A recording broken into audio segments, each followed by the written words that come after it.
Assalamualaikum warahmatullahi wabarakatuh. Perkenalkan, nama saya Alia Putri Desriadi dengan NPM 102220006. Saya dari kelas C1 Akuntansi, Universitas Teknologi Digital. Baik, di sini saya akan mempresentasikan rencana bisnis Kulot Highways. Ini adalah merupakan tugas evaluasi akhir semester mata kuliah motivasi kewirausahaan dengan dosen pengampu Bapak Aceng Kurniawan, SEMSI. Untuk profil saya sudah saya sebutkan di opening. Untuk statusnya, saya adalah seorang mahasiswa dari Universitas Teknologi Digital semester 1. Sejak kecil saya sangat senang dan tertarik dalam menjual barang. Saya memiliki pengalaman kecil bisnis berjualan hijab saat SMK, dan saat ini saya bertekad membuat bisnis dengan memproduksi barang sendiri agar kualitasnya lebih puas. Di sini saya akan menjelaskan produk bisnis yang akan saya jual, yaitu adalah kulot high waist atau biasa disebut low pants wanita. Jadi ini adalah celana kulot yang banyak wanita pakai dengan desain yang unik, yaitu panjang dari atas pinggang hingga bawah mata kaki dengan warna yang menarik. Low pants ini sendiri munculnya produk ini karena semakin banyaknya model fashion khususnya wanita. Celana kulot high waist ini akan sangat berguna karena pemakai bisa memakainya kapan saja. Sebab celana ini didesain bisa untuk dipakai acara formal maupun non formal dan mengikuti perkembangan fashion dari zaman ke zaman karena desainnya yang simple. Kemudian keunggulan produk dari produk ini adalah desain. Nah, bisa kita lihat ya, kalau kulot biasa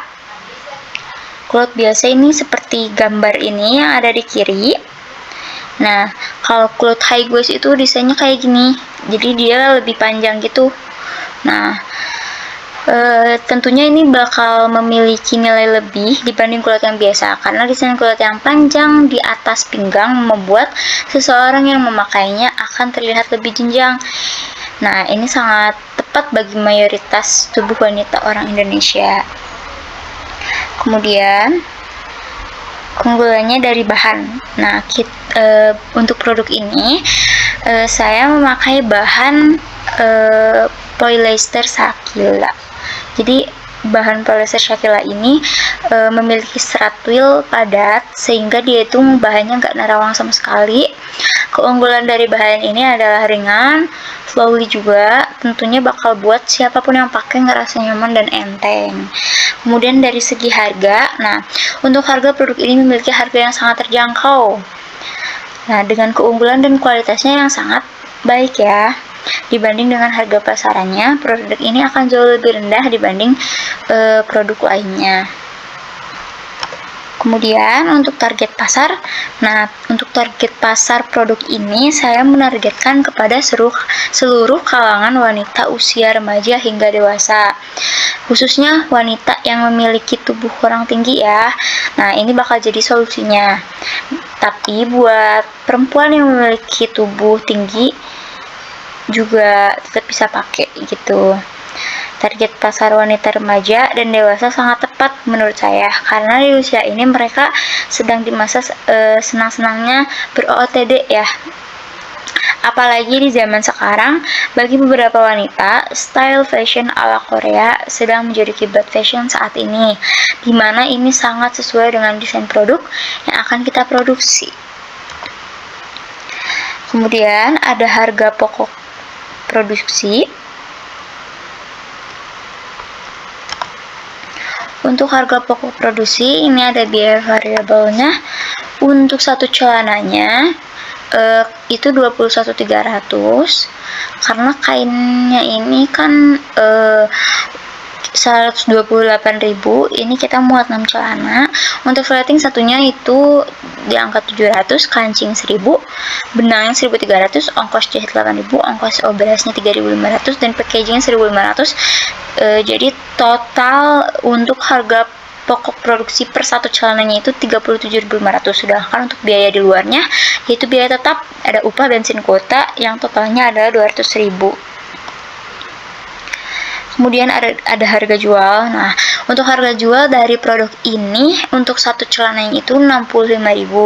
Berarti saya mengambil keuntungan dari satu celananya adalah 27.500. Nah, harga jual di atas adalah harga yang cukup rendah di pasaran karena produk ini dikhususkan bagi remaja juga yang memiliki uang sakunya yang terbatas.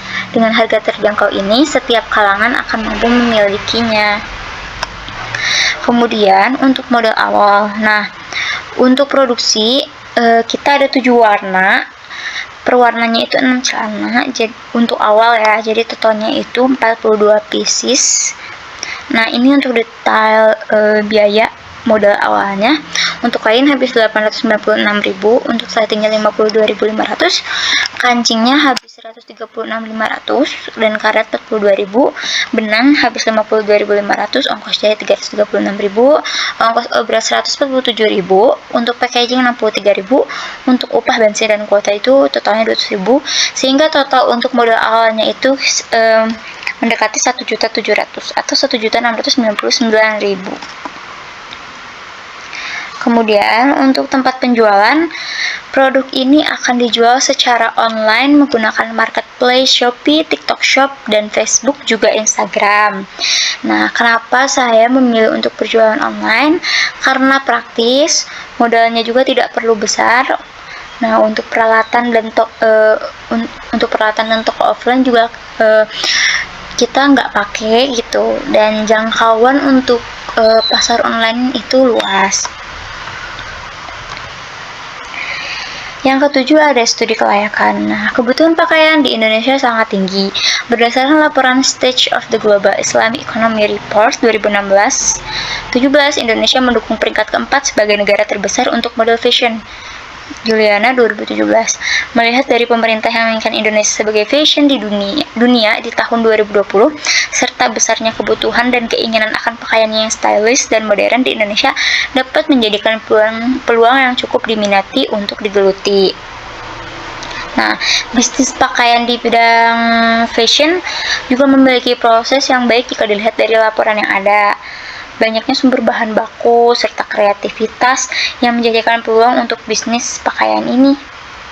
Walaupun peluang pakaian besar, tetapi pelaku bisnis harus memikirkan apa yang menjadi kekuatan dan dapat bersaing dalam bisnis pakaian yang sudah ada ini ya. Dalam pemasaran maupun proses produksinya, bisnis ini turut menambahkan lapangan pekerjaan yang membuat berkurangnya masyarakat yang pengangguran dan dapat menambah wawasan dalam melakukan bisnis dalam bidang yang sama. Nah, kekuatan yang dimiliki produk ini yaitu memiliki harga yang affordable dengan menggunakan kualitas yang bagus serta menggunakan desain modern, simple tetapi tetap terlihat stylish sesuai perkembangan dan kebutuhan masyarakat. Nah, untuk produk ini beberapa hal yang menjadi kelebihan dari produk Kulot ini. Yang pertama itu inovasi, kreativitas, dan kebutuhan. Nah, jadi inovasi, kreativitas, dan kebutuhan masyarakat terhadap fashion masyarakat saat ini lebih tertarik menggunakan pakaian yang sesuai dengan tren. Terus bahan baku. Nah, bahan baku ini merupakan bahan baku yang kualitasnya terbaik, adem, tidak tembus pandang, serta nyaman dipakai dan tidak kaku. Yang ketiga ada packaging yang menarik. Nah, packaging produknya menggunakan plastik bening dan paper bag dengan desain yang menarik. Tidak lupa menampilkan logo brand pada produk dan dari paper bag tersebut. Kemudian ini adalah bisnis yang menjanjikan karena mengenai produk yang dijual bisa diterima sangat cepat tanpa melalui pihak-pihak seperti di perusahaan pasar yang tidak terbatas, bisa dijangkau oleh siapa aja gitu artinya. Terus kemudahan dalam bertransaksi. Nah, transaksi ini karena bisa dilakukan kapan aja 24 jam dengan mudah dan cepat menggunakan sistem pengiriman produk seperti ekspedisi kayak JNT, Si Cepat, Pos Wahana dan lain sebagainya. Terus kan kita juga nggunain aplikasi Shopee di mana langsung gitu transaksinya dan bisa dilakukan kapan aja. Seperti itu. Terima kasih. Sekian presentasi dari saya. Mohon maaf bila ada kesalahan. Wabillahi taufiq wal hidayah. Wassalamualaikum warahmatullahi wabarakatuh.